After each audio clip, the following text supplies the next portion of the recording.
In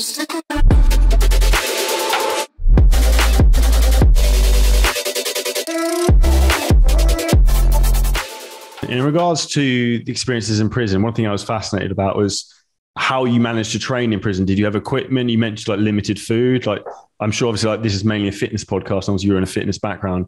Do you have any like insight into some of the stuff that you did then in terms of like food to get your like protein in, for example? I would do bar work in prison. So I do pull-ups mainly for back. And then I would do fucking dips and push-ups for chest. We'd always put someone on our back with push-ups. We would makeshift bags, just fucking hitting curls with water bags and making magazine stacks for side raises. So we basically did the big body parts with bar work and push-ups, added weight. And then we were able to hit the secondary muscle groups, shoulders, tries, buys, and everything like that real well because you can make a heavy enough bag to hit arms and shoulders with. But then squats, have someone on your back. If you go to my Instagram, I got a little kid. I'm in prison posting on my IG on a smartphone, and I'm lunging a little kid across the fucking day room. And routinely, we'd lunge a track with someone on our back until the cops would pull the Mini 14 out on us and get that motherfucker down. But yeah, mainly I studied bodybuilding before I went to prison. So I had the Arnold Encyclopedia. I knew how to hit, chest, shoulders, tries, back, buys, legs, So I knew how to do push, pull, leg routines, all that shit. And I just remade it to what I had available around me in prison. The food aspect, I kept journals the whole time in prison of my macros. And that's how I have some of the best transformations in fitness now, is because I know how to alter people's macros for motherfuckers better than anybody on the fucking planet. So, this is me writing down everything I ate for years on end in prison. This is every day worth of fats, proteins, and carbs, reverse diets, refeeds, everything. So on a day like this, I had 10 amino acids at 4 a.m. And these amino acids were like fucking horse pills. They were like 2 grams each. You could barely even swallow them. And then at 6 a.m., I had 2 servings of farina, which is like cream of rice, like oatmeal.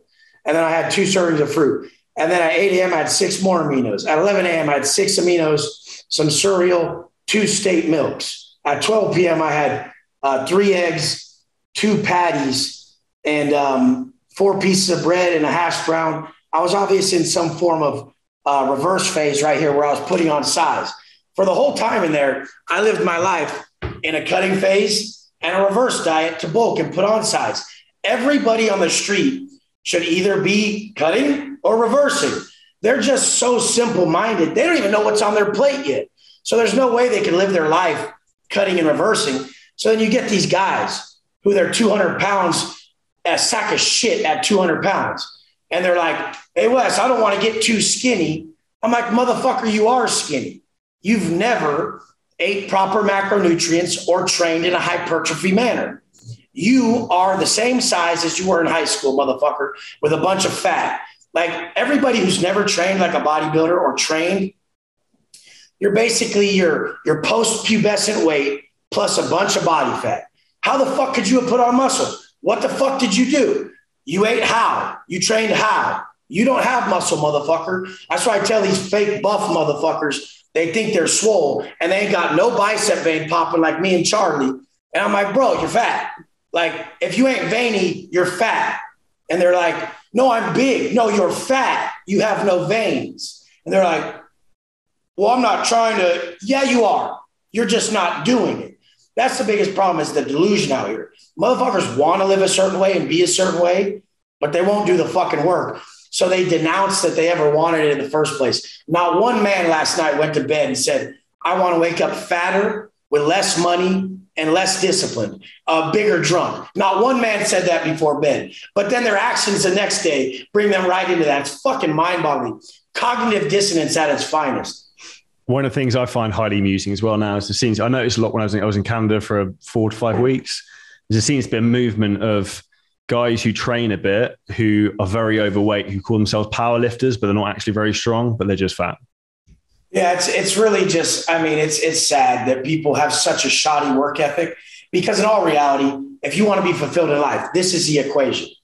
Low expectations and a high work ethic will keep you fulfilled. High expectations and a low work ethic will keep you unfulfilled. And that's most people in the world. They want to be a millionaire as an online coach or something, and they don't do any of the posting, any of the work. They're not even in shape. It's like, bro, do you realize you have these massive expectations and your work ethic is minimal? In prison the whole time, I had no expectations.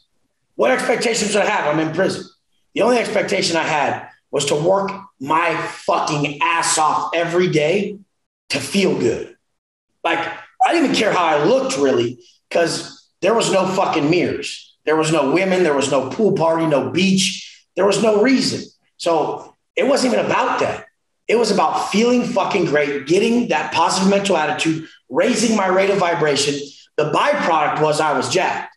So by staying in a caloric deficit, always keeping me, like, people don't realize this. Charlie is an offering to the world. Wez Watson is an offering to the world. If you show up as a shitty offering, you're just saying, fuck the world. Like, you're just saying, fuck you guys. I don't even give a shit to show up to you. Right. It's like, dude, nobody's going to want to fuck with you if you're not a proper offering to them. And that's what motherfuckers aren't getting. They show up out of shape. They're financially fucking irresponsible. They have all these vices that are ruining their life, and they want a great life. Motherfucker, you're a shitty offering. Nobody's going to take that. They're going to be like, oh no, I pass. I don't want that. And then they want some model chick, and this is their life. Come on, dog.